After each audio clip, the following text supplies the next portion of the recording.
Welcome, everybody. Today, I wanted to give you a 5-minute recap of our most recent episode, and that episode being episode 4 Self Leadership.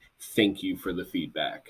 Feedback is a very important part of our growth and getting better, and I want to share that information for those who don't have the time to digest the entire episode. Of course, our episodes can sometimes be long and initially intended for only 30 minutes, but often extending to almost an hour. So I will try to create a series going forward where I recap this information in a quick process, but then deliver the most important parts so that everybody can then enjoy them.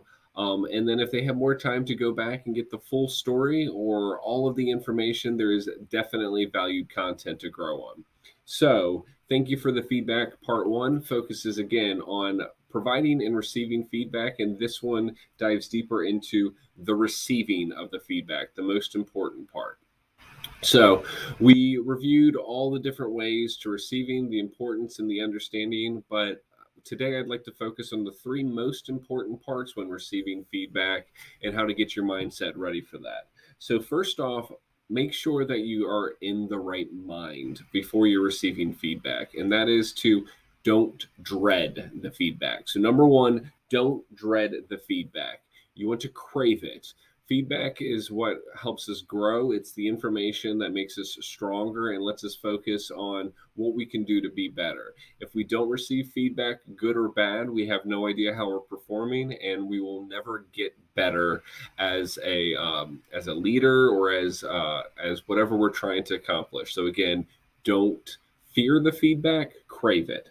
Number 2, separate the do from the who. So remember that feedback is reviewing how you are performing, but it's focusing on your performance, not who you are. Don't take the feedback personal because it's about what you're trying to accomplish. It's about certain aspects of your position and what you do on a daily basis. It is not a reflection on who you are as a person.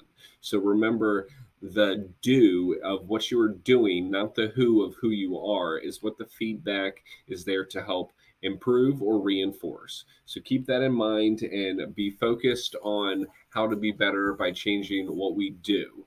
And then finally, ask clarifying questions. Whenever we're receiving feedback, no matter what it's there for or what the purpose of this feedback is, both positive and negative, ask clarifying questions for 2 purposes. 1, so that you make sure that you are receiving the feedback correctly. You can ask questions such as, how specifically do you think I could work on this? Or what attributes of this particular item that's being brought in question can I do to be better? If I was a room attendant and I was told that my rooms aren't clean, then I would ask clarifying questions of what specifically are you noticing are trends in my rooms? Or what area should I spend more time in when doing that right? Also, asking the clarifying questions does show the person who's giving the feedback that you are listening and that you do care. If you are not willing to receive the feedback in a positive manner, then you'll probably stop receiving feedback. And unfortunately, once you've created an atmosphere where you're unwilling to receive feedback, then you shut yourself off for any possibility of future growth or getting better. And you're only doing yourself a disservice when you're not willing to receive this feedback. So again, quick recap. Number 1, don't dread the feedback. Number 2, separate the do from the who. And number 3, ask clarifying questions. So again, you can find this recapped in our leadership guide, which I will add to a link in this, as well as I will add a link to provide you for the full episode. So if you think that there was any value in this quick overview, go ahead and tune into the full episode in which you can receive all this information spelled out and a lot more to bring it close. So I think that's it. I'm going to wrap up my recap today and look forward to doing this with you guys in the future. Thank you.